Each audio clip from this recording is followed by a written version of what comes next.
Welcome to the Get Invested podcast, where we share great conversations with experts from all walks of life to uncover their secret know-how on where they invest their time, their skills and their money, and the benefits that this has created. You see, the truth is that everyone invests. Every minute of every day, we're investing our time, our skills, our energy and our money in something. Some of us are investing consciously, some unconsciously, sometimes for good, sometimes for bad, sometimes for no impact. Get Invested will help you to start living by design, not by default. I'm going to help you to make it happen, not let it happen. You'll hear the top tips on how you can live with conscious intent so that you can live more, work less, and leave a living legacy by investing now. Listen to the show to discover the top tips on how to get started, make the most of your investment journey, and ultimately to be living your dream, not someone else's. More episodes can be found on iTunes or at bushymartin.com.au/get invested. Thanks for listening, and now, let's get invested. Hi, freedom fighters. How often do you get interviewed? If I was to interview you today about your life journey, how would you feel? Now, most people take a deep, sudden breath at the quite daunting prospect of having to talk about themselves. What will people think of me? What if I say the wrong thing? What if I freeze up, my mind goes blank, and I don't know what to say? These are just some of the thoughts that have gone through my head over the last couple of years as I've been doing a lot more in the media and being privileged to be a guest on others' podcasts. But what's been really surprising about all of this is that I've really got to understand and know myself better. And I've become much clearer on what I think and believe when I'm being interviewed, as it really forces you to think long and hard about your beliefs, particularly when you're talking to a good interviewer. And talking about good interviewers, this brings me to this week's episode. We're going to do something a bit different and flip the tables to replay a great chat I had with Paul Averill on his ManBits podcast. The ManBits podcast is a straight-up chat about men's health, but it isn't just bits for guys. It's bits for everyone. His listeners enjoy chats with proven performers across self, health and wealth, where they openly share their journeys of resilience, personal growth and fulfilment. And ManBits has enjoyed the rare privilege of being featured on the podcast service for in-flight listening on the major airlines, so it's a really good listen. Their ultimate goal on ManBits is to reduce suicide amongst men globally with some straight-up chat. And Paul finishes each episode with actionable tips and tactics to making positive change in your life and to help you to learn how to positively impact the lives of those around you. Paul and his wife Pascale operate on a great motto: love the life you have and live the life you want, which is right up my alley, of course. So if you enjoyed today's chat, check out other episodes of the ManBits podcast on iTunes, Spotify, or go straight to www.themanbits.com. And if you'd like to know more about Paul and Pascale's journey, have a listen to my chat with them on Get Invested episode number 65. You see, Paul has that happy knack of helping you to feel totally relaxed. And he asks questions and gives you the space to open up and really explore your thoughts and beliefs, which gives you the confidence and the comfort to be vulnerable. And I've found that this is when the best insights surface. Now, I really enjoyed my chat with Paul, and I felt comfortable sharing things about my journey so far that I've never talked about before. So if you want to learn a little bit more about my views on life, then I hope you enjoy my chat as much as I did. So now I'll hand it back to Paul to ask me all the hard questions. Enjoy.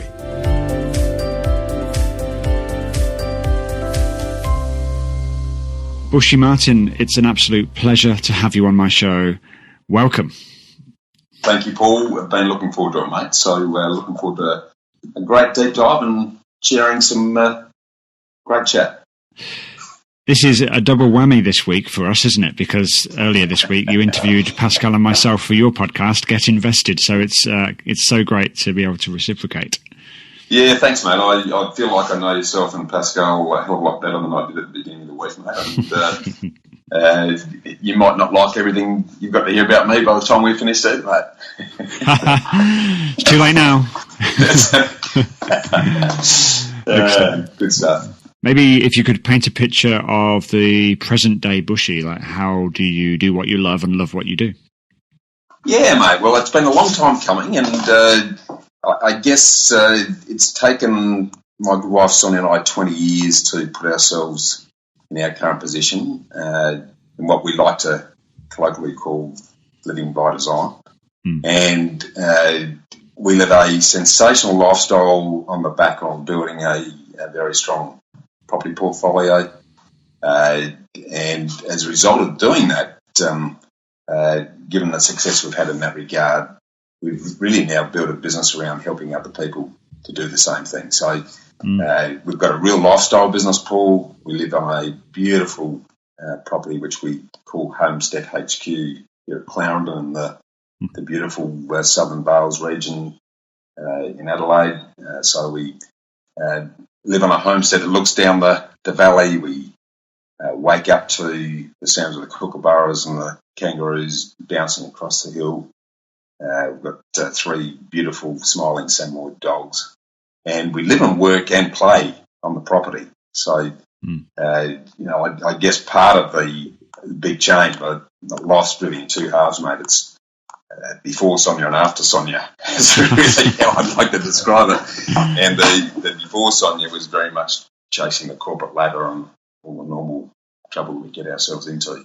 The post Sonia is all about lifestyle and helping others. And so we've got a beautiful studio office across the courtyard here where we work during the day.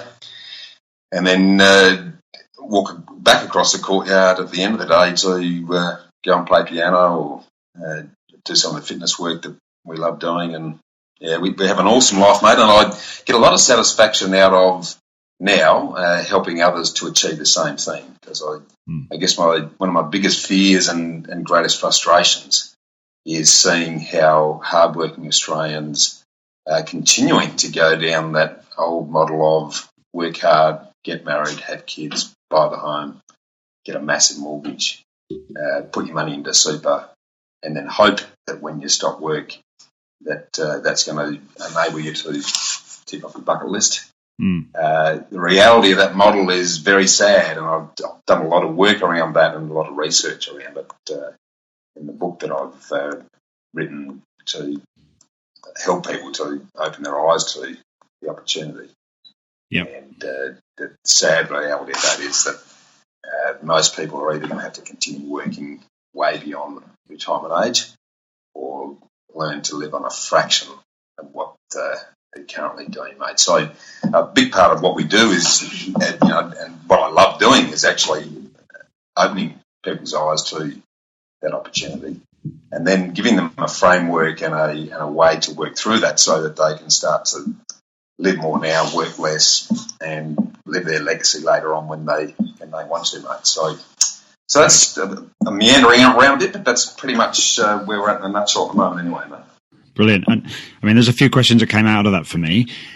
So there's some about the podcast, Get Invested, which I'd like to ask you a little bit later about in more detail, but then the book as well, Freedom Formula. That's the one. Again, I'd like to dig into that as well. But you said it's been 20 years in the making to have the lifestyle you're at now. So that obviously takes a lot of discipline and so on. Was there a moment where you're at your homestead now? Was there a moment, and when was this moment, where you sort of went, yep, this is kind of what I was after. This is the goal I set for us, and here it is. We're here. Yeah, absolutely. I'm one of those nerds, mate, who has a vision board plastered all over the joint.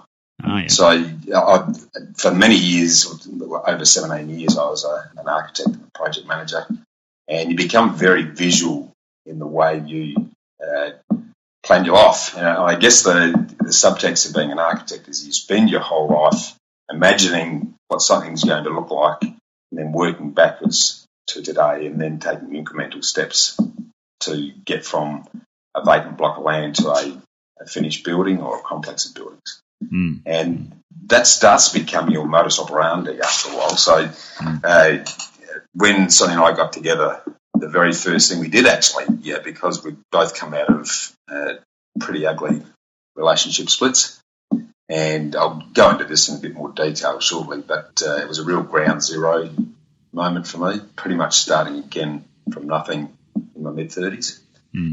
And we both had spent some time having a good look at ourselves and reflecting on how did we end up where we were and what are we going to do differently to make sure we don't end up in the same place down the track.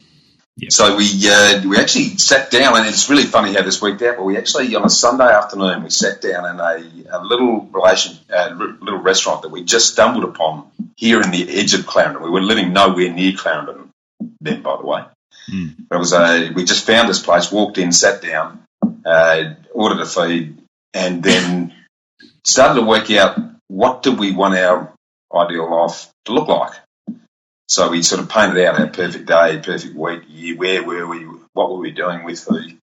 And then I went home and I put this vision board together, and one of the visions was a homestead on a hill looking down the valley.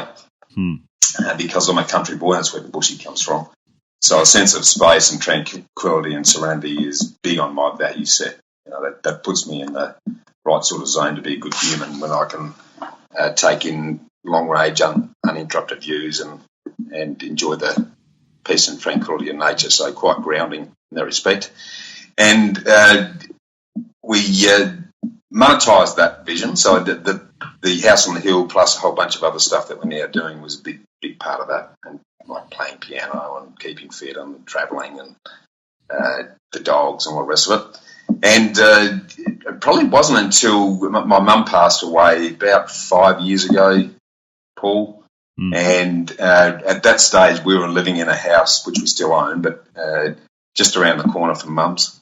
And there were so many memories in that location that I said to Sonia, we need to make a move here. It was down by the beach at Aldinga Beach, if you know it's south of Adelaide. And we stumbled across this homestead, which we're now living in. And it was like, this is home. This is it. And when we moved in here, we sort of pinched ourselves. It's like, okay, well, and that was 15 years from that fateful Sunday we sat down in the restaurant. Right. And that was probably at the point where we realised that we'd achieved the living by design goal, mate. Excellent. So you mentioned, so that's a little bit of an insight into what you said is post Sonia. So what was life like pre Sonia? Yeah, well, I'm taking on a bit of a journey because I got myself one thing I've learnt, mate, is that the only problems we have are ourselves. And we don't need anyone else to create issues. We do it all by ourselves. And most of the time we don't even know we're doing it. No doubt. But I grew up as a country boy, oldest son, massive expectations on my shoulders as a kid. Mum always said I was either going to be a priest or the Prime Minister. And, the whole golden boy thing. And I wore that as a bit of a mantle, and it sort of became something that I had to aspire to, I guess, subconsciously. And I was also a very sickly kid, and so I had really chronic asthma as a young boy, and spent a lot of time, probably half my time in bed actually for many years, and became very good at art. Always had a pen in my hand, always drawing, creating, designing, which I loved doing. But the old man was one of those pragmatic country blokes who said, "Nah, son, all that fancy drawing, good stuff, but you got to go and get yourself a real job, mate." And the Aussie dream. Yeah, that was it. Exactly right. And we travelled around a fair bit. The old man was a stock and stage agent, so every 18 months we were somewhere else. So, I often joke that, by the age of 40, I'd lived in 40 different places. And what went with that is that I tended to get, one, I was a punk-chested runt, and two, because we moved around so much, I was generally quite a bit younger than everyone else in the class. Oh, yeah. So my way of coping with things was just to work harder than everyone else. And that became pretty much the way I approached life. It was all about, well, I'll just work hard. Which is not a bad philosophy, but then it's got its detriment, I would imagine. Well, yes, yeah. It on the outside, it looked pretty good because I started uni young. I did 5 years of architecture. Then I travelled the world with architecture, and I ended up owning and running my own practice. And, from the outside, I was doing fantastic work with a great team. On the inside, I was killing myself, mate. I was absentee. I had 7 days a week, 12 hours a day was pretty much the routine. Understandably, my first wife got jack of that, and I don't blame her one little bit. Marriage came to grief. My poor old son has really worn the scars of that over the years, because when you're the sort of the good time uncle every fortnight, you can only have sort of limited impact on his life, and I wear that scar pretty deeply myself, mate. But being the perfectionist that I was at that time when the marriage went belly up, that sense of failure, on top of the fact that I've always had pretty low self-esteem and therefore needed people to tell me I was okay, and architecture was really good for me at that time because you're physically building things that you can touch and feel, and people can say, "Oh, how good is that?" Yep, that was great, but that crumbled into a screaming heap when the marriage went south. And at the same time as that happened, my old man started having a whole bunch of health issues, and Dad was pretty much the role model for me. I guess as most of our fathers are. And I'll never forget this, mate. He had a series of strokes, bowel cancer, you name it. His body's just started to fall to bits because he was that old Aussie bloke, but she'll be right, mate. She'll be right. Just ignore stuff and it'll go away. And his health collapsed in a screaming heap. And I'll never forget him grabbing me, slurring out of the side of his mouth, saying to me, "Son, wake up yourself. Learn from me. Stop following my model. It's time you started getting money to work for you rather than you work for money." Big lesson. Yeah, it was a big light bulb, mate, at that time. And so I really started thinking hard about that. And that's when Sonia and I got together, and I was like, okay, well, how can we focus on putting the big rocks in first? And how can we generate a lifestyle that gives us an income without relying on us to generate it, so that we've got time back to give to those things that are really turning our lights on. So, yeah. Okay. Thanks for digging into that. And it tends to be pain and loss or suffering, let's say, that causes a pivot, it seems. Many conversations I've had and stories I've heard, often the pivot, the change towards a more optimal life tends to come from a suffering of some sort and a reality check, let's say. So when you transitioned out of the difficult time, the difficult relationship, there's two outcomes, there's positive and negative. So did you see both sides of that in the more traumatic time? Could you see the positive in that time, or was it all kind of just pretty dark? I went into a pretty black hole. I call it my Howard Hughes years, Paul. I spent 2 years and I became an absolute recluse.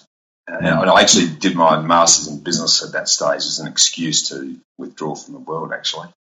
I'd worked myself in a position in architecture where I'd been brought on board by the Commonwealth Government to privatise the construction services group, and was on a 3-year contract. We managed to wrap things up in 12 months, so I had 2 years of income up my sleeve.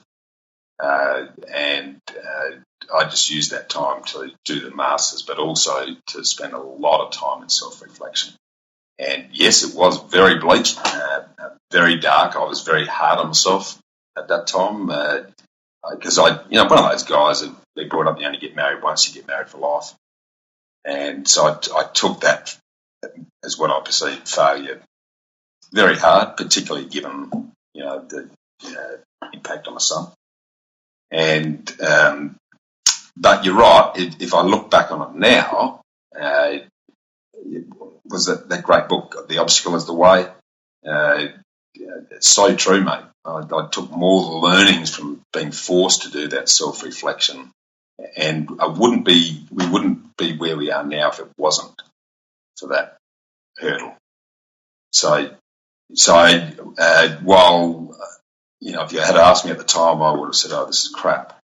It was actually a blessing in disguise if I look at it from that perspective. I still struggle with the impact I believe I've had on my son's life as a consequence of that. Unfortunately, the relationship with my first wife became extremely toxic, and he was caught right in the crossfire of that, and he still bears the scars as a direct consequence, because young kids, as I now know, regardless of what you tell them, still blame themselves for things that are going on, and it has had a big impact on him, which I take a big responsibility for. How's the relationship there now with your son? The relationship with my son's always been really good, Paul, in that, I put this down to Sonia's influence to a fair degree.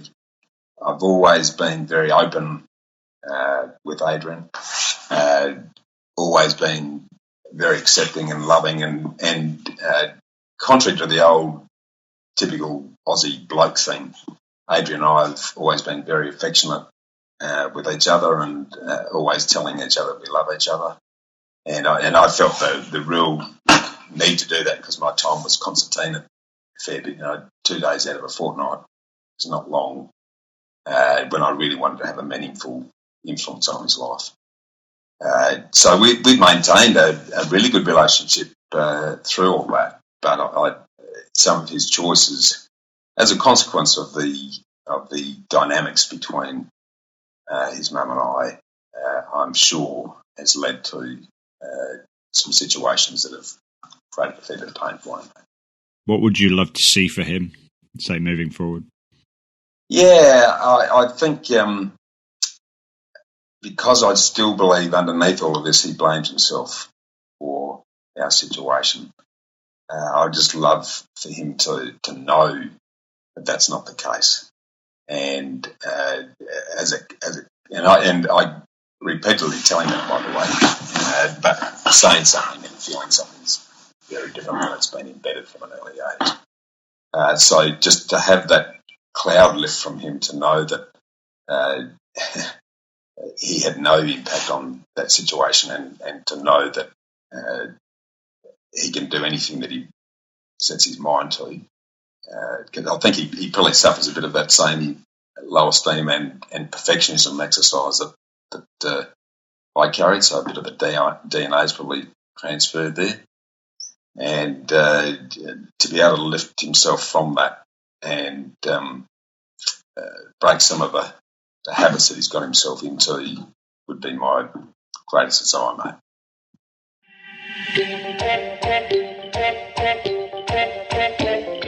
You're listening to Straight Up Chats, the ManBits podcast.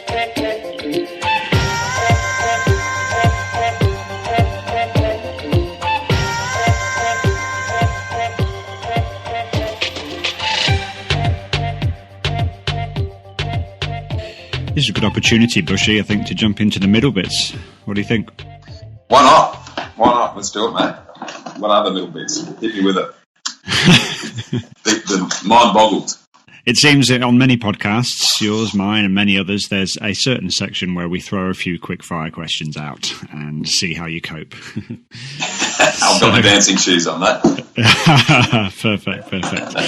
So let's say this is my version of the ambush, which is your version of the middle bits.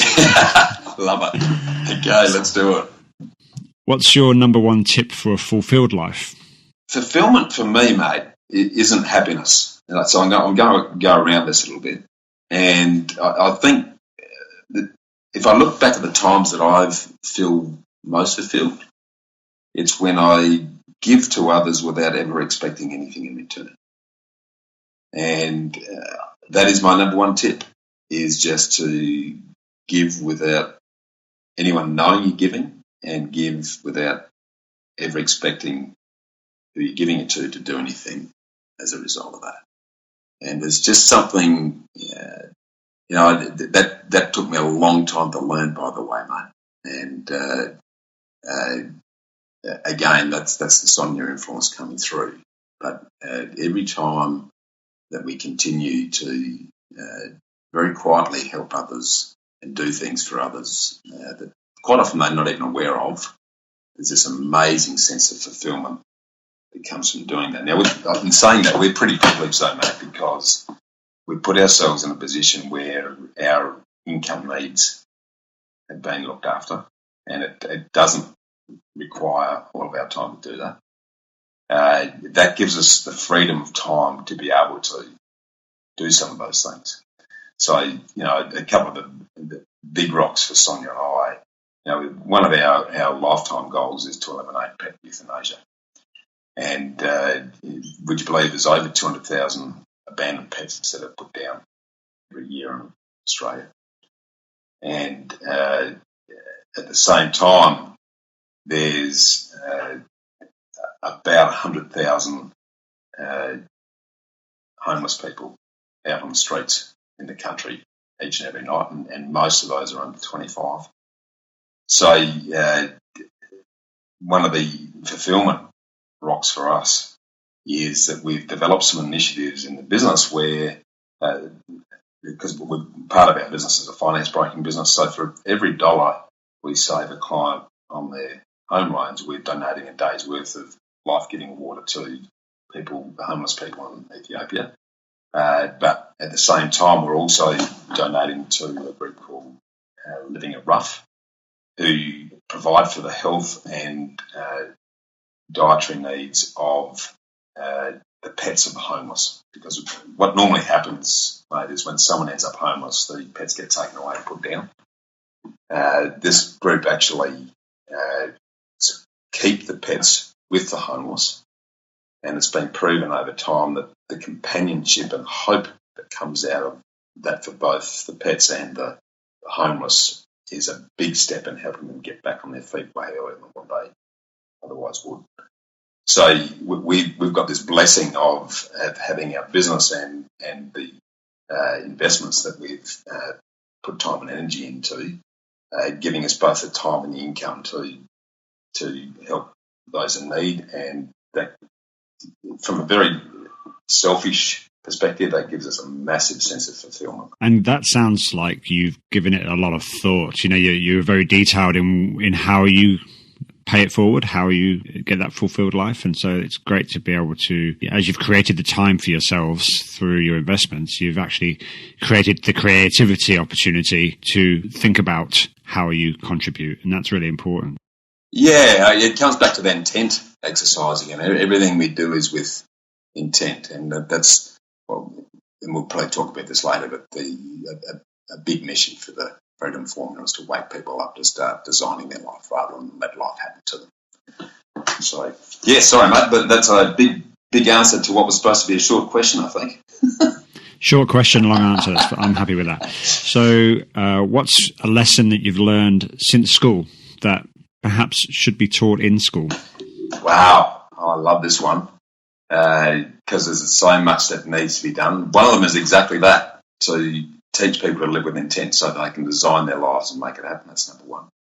Number two is actually to teach some financial intelligence.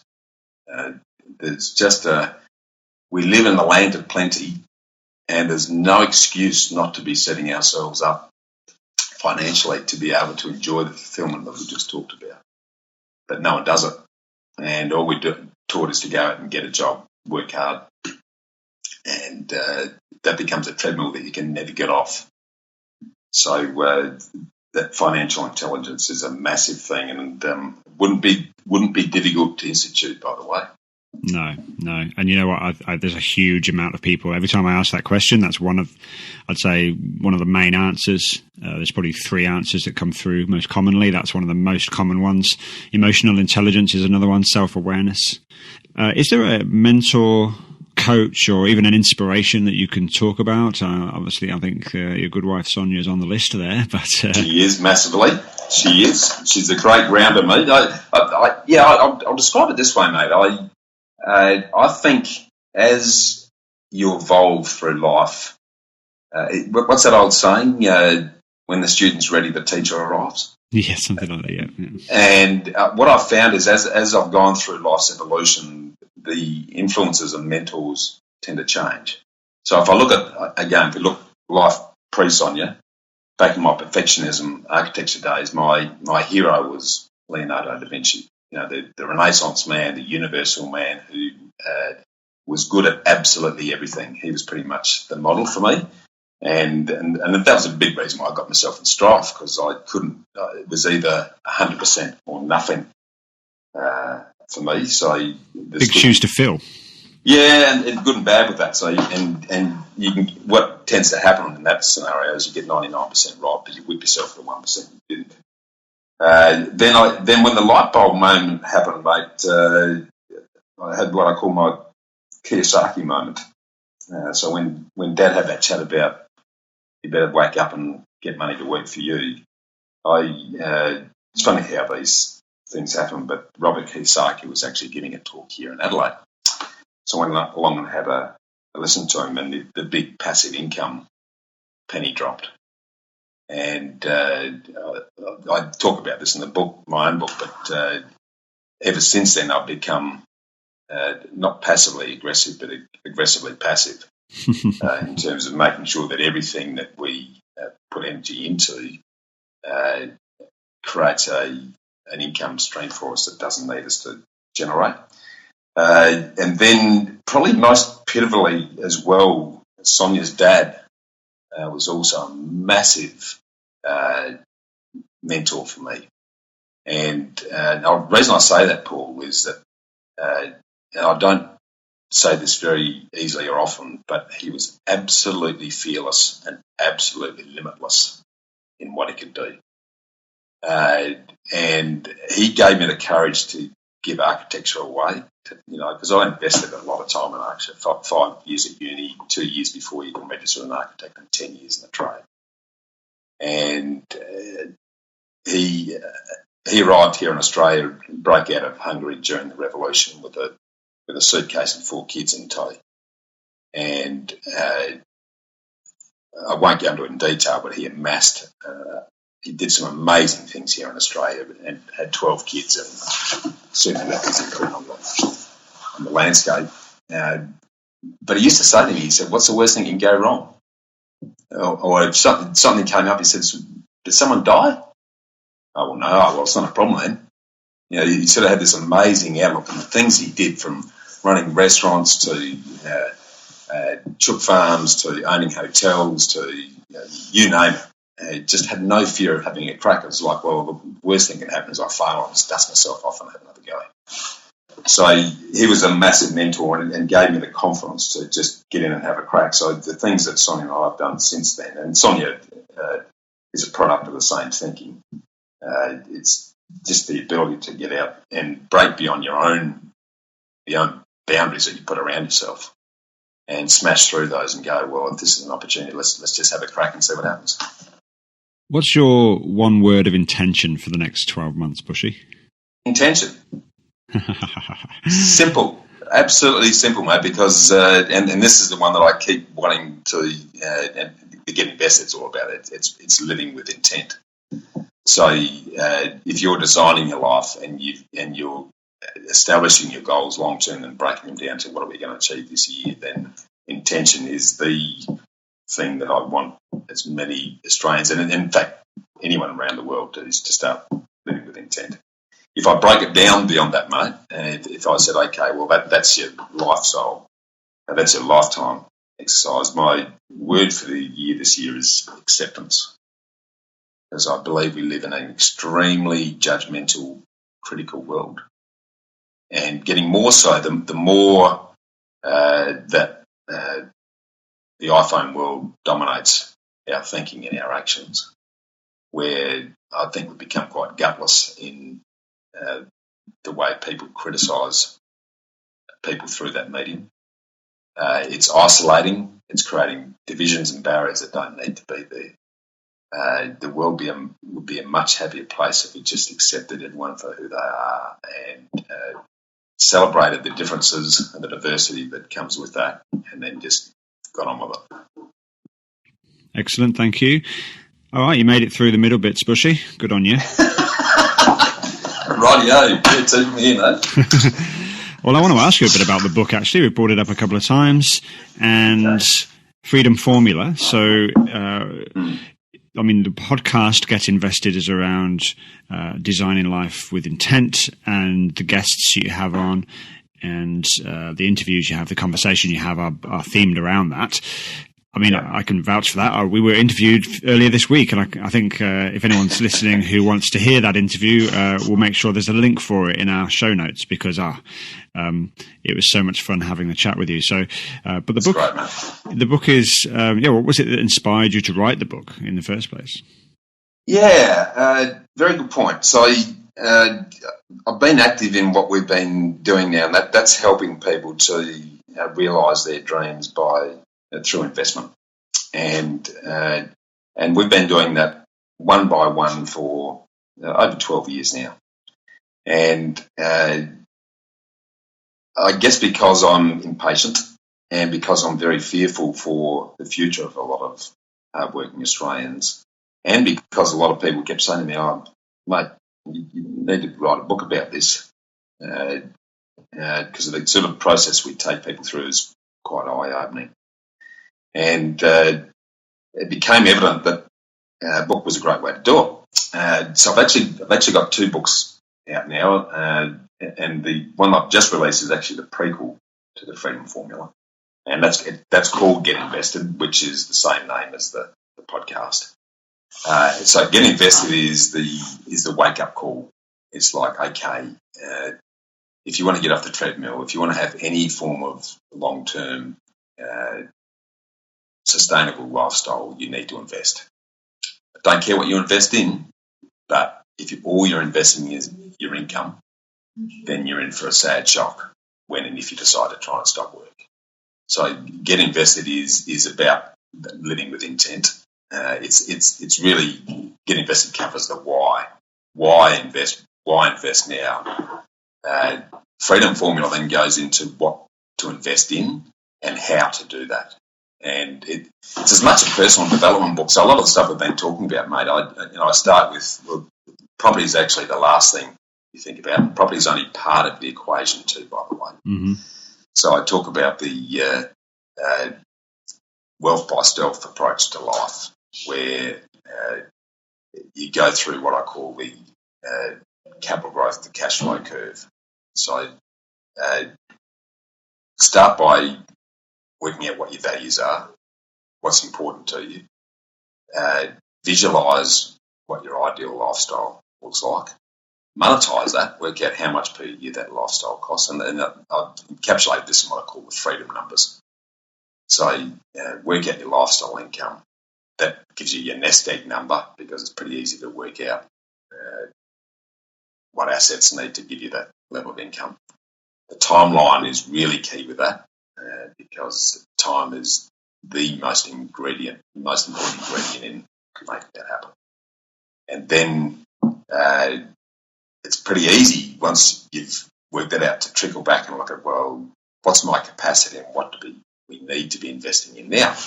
And it's not all about property. So I talk about if you've got nothing, if you've got no assets or equity, then first thing I'd think about is getting on board with some low-risk index funds or a similar type of instrument.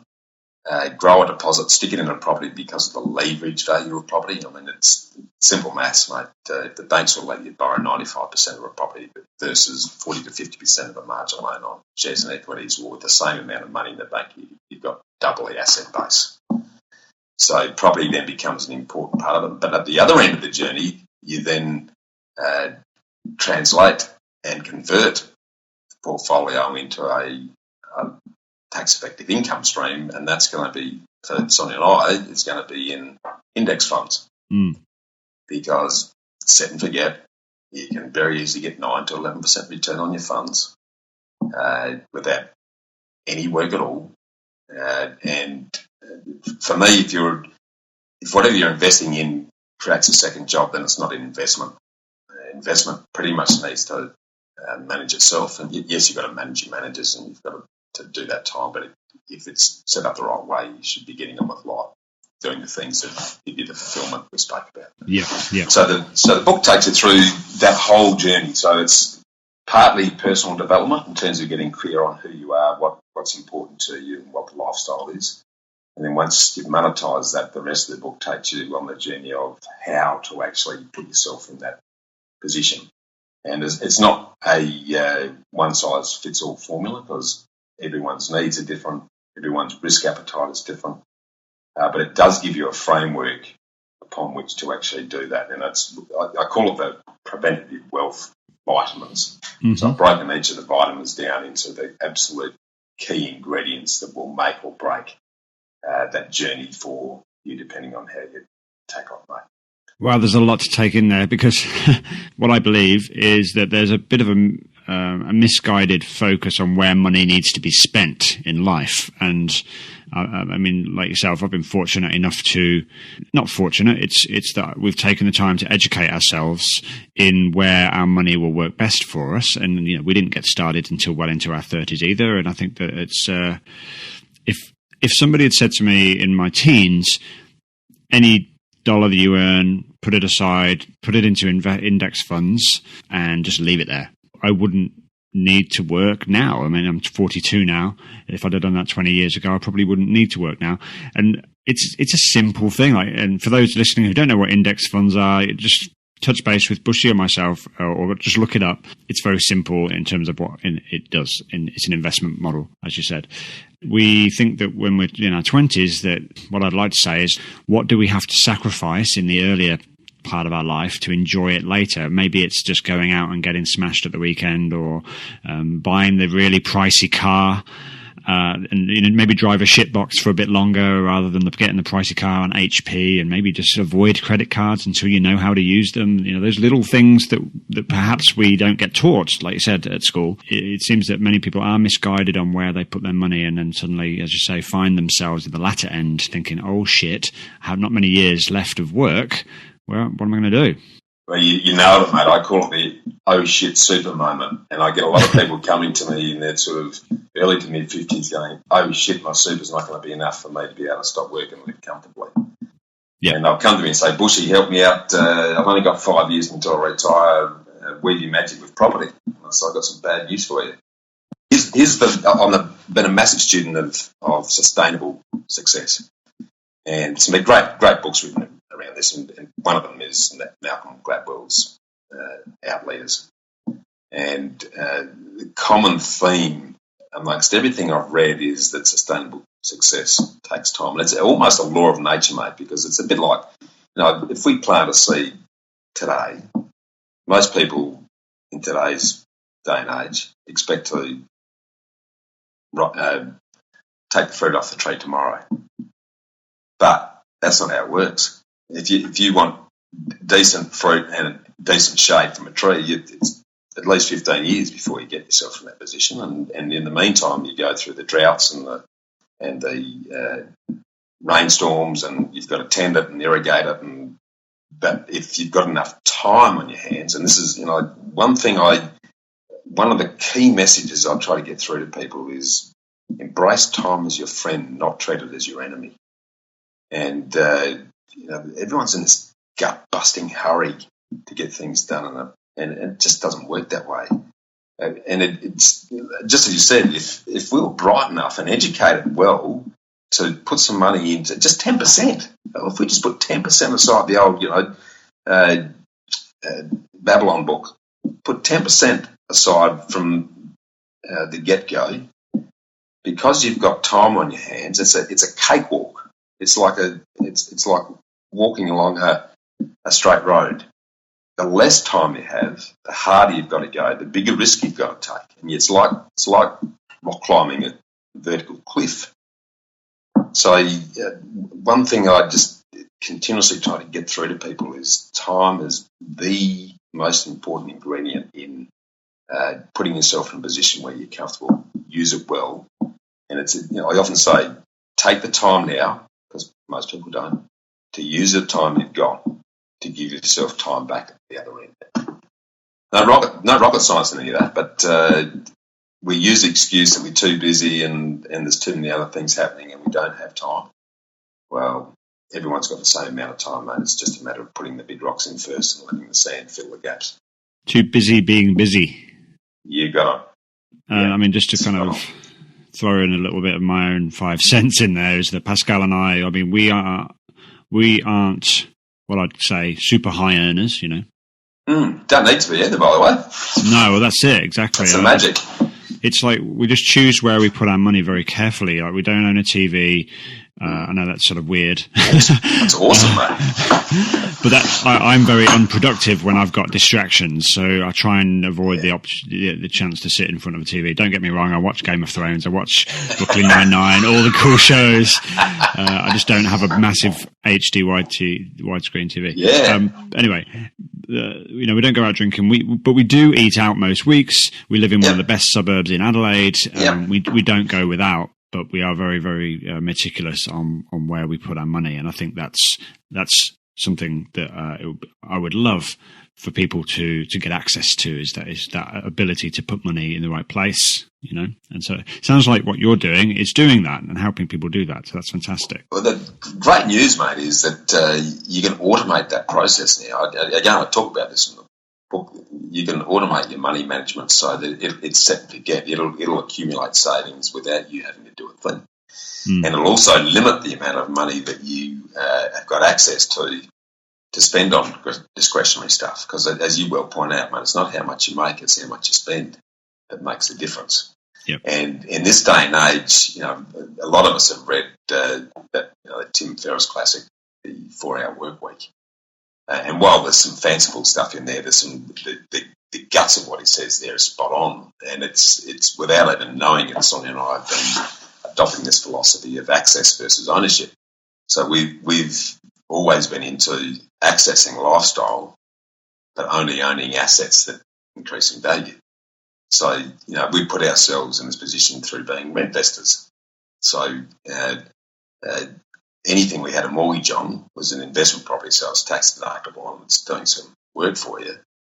But we've managed to live in some fantastic locations at a fraction of what a mortgage would be in the places we want to live by renting. Mm-hmm. And we even take the same approach to, that you see people hock themselves to get a fancy car, which if the car's too fancy, it spends most of the time in the garage up on blocks because they're too scared to drive the bloody thing anyway. Well, our attitude to that is if we go away for a long weekend somewhere, we'll hire a fancy car for the 3 days and have an absolute ball driving it and then hand the keys back and go back to what we do for the rest of the time. So that if people can get their head around that, one of the major, I think, hamstrings that Australians in particular suffer from is this belief that they need to have a fancy house early. Yeah. And they burden themselves with a massive mortgage, which means they're living on baked beans and dog food for 20 years, trying to survive and bring the family up. But I guess this all comes back to the lack of delayed gratification, mate, because we instant iPhone everything now with that sense of creating patience and persistence is a muscle that's with it on the vine. And it's such a hamstring. If you do jump down that road, it prevents you from building or investing in things that can very quickly and easily put yourself in a much stronger position. Then you can have the Taj Mahal at the other end of the journey. But we've got to have it now, mate. That's interesting. And just before we wind things up, somebody spoke to me about this a while ago and said, when you go to the bank, anyone listening who hasn't got a mortgage or maybe has one or maybe wants to grow a portfolio or do something with their money and maybe, live the life that we've been talking about today, when you go to the bank and speak to them about having a mortgage, most people will say, how much can I borrow? And what are the banks going to do? They're going to go, well, you can borrow this much, but we probably wouldn't recommend you do because that might hamstring, as you say, your lifestyle. So maybe have a bit less. The banks are going to offer you as much as they possibly can to get as much return as they can out of you on your interest. So, and then people go, well, great, I can borrow, X amount. So I'm just going to go and get the biggest house I can get with that amount and, struggle by on, what was it you said? Was it dog food and beans? So, yeah, I think get started small, buy a unit, buy a small block of land, buy whatever it is you do, just start small and be patient, it seems to be is the message here. Absolutely, mate. As I say, treat time as a friend and have the patience. And it's not like you're going to do without either. You just talked about the perfect example with yourself and Pascale. You enjoy a really good lifestyle. It's just you're just very careful where you put it. But you've also got the smarts to be putting some of the hard earned into things that are growing your wealth without needing you to do much and giving you an income flow in the meantime. So, 100% on side with you in terms of creating a positive cash flow. Using negative gearing to create a positive cash flow result, I think, is the perfect fit. So you can use all the tax rulings that in your favour, but structure things in a way that it's actually putting money in your pocket rather than pulling it out, and then it's not going to have an impact on life. So you can get on with building your career and spending your free time with friends and family while your portfolio is growing, looking after itself and building a replacement income stream that'll put yourself in a position where you don't have to work at some point in time. Yeah. And don't get me wrong, we absolutely feel that pressure of I've got to have it tomorrow. Like we're doing okay, we're on our way. We're not quite at our financial goal, but I can see it. It's in our sights in a few years. But every time we look at what we're doing, where are we at with our portfolio and our investments, I'm constantly thinking, I want to go faster, I want to do bigger. But it's like just rein it in, Paul. So anyway. Yeah. Keep asking that question, mate. How much is enough? Yeah. I always come back to that. Paint out what your ideal lifestyle is. Monetize that. It's not difficult to work out how much a year that lifestyle costs. And then work backwards to what you need to get you there. And for most people, mate, who let's say someone is looking for 100 to 150 grand a year, then 2 to 4 really good properties structured in the right way in the right locations is going to get you there. So you don't need masses of properties to make it happen if you're smart about it. I hear these 10 properties in 10 years brokers running around the joint. It's like you just unless you've got some massive income lifestyle needs, for me that's way over the top. So this is where if we break it down and keep asking ourselves, well, how much is enough? And then once we've done that, kick back and enjoy it, let it do its thing. It ain't rocket science. Bushy, how do our listeners connect with you? Like, how do they get the books, listen to your podcast, specifically your interview with us? Of course. How can... Which will be out next week, by the way. How can... Oh, great, excellent. Which is basically going to be a long time before this one goes live, because it's going to be a little bit longer before we go live. But of course. Yeah, how can people connect with you? Yeah, really easy. So the Get Invested podcast is on iTunes. That's a great way just to expose yourself to some fantastic people like yourself and Pascale. And you can listen to it on Spotify or any of the opportunities there. For those of you who love to read, then the Get Invested book and the Freedom Formula is available through Amazon and Goodreads and anywhere online. And you can either download it onto your Kindle or I'll send you a hard copy. And beyond that, if you want to get in touch with us direct to sort of take you through that life planning process to see where you're at and what you can do and what you want to do, then just jump online, www.khgroup.com.au, and the KH is for know-how. Or just we're people, we like to talk. So as you can tell from the way I've verbal diarrheaed you today, give us a call on 0883836990 and the team would love to have a chat. Lovely. Bushy, this has been a really wonderful chat. I think you've been very honest and you've been vulnerable and you've shared a lot about yourself and the amazing things you're doing, but you've also, I think, given us some really gold takeaways, some nuggets to take away and think about. So I want to thank you so sincerely for coming on. I appreciate it. My pleasure, mate. You're one of those people that's very easy to talk to and make it easy for me to open up and share that stuff. Not many people are, mate. Thank you, Bushy. Thanks, folks, for listening. That's episode 106. If you want to go and check out our show notes, get any links we've talked about today, or just have a browse of our website, go to themanbits.com/106.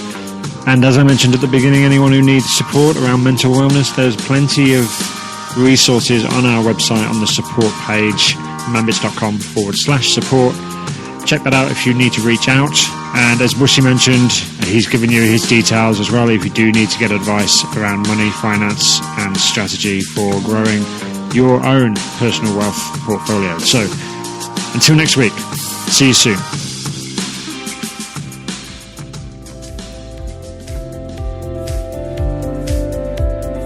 Well, freedom fighters, how good was that?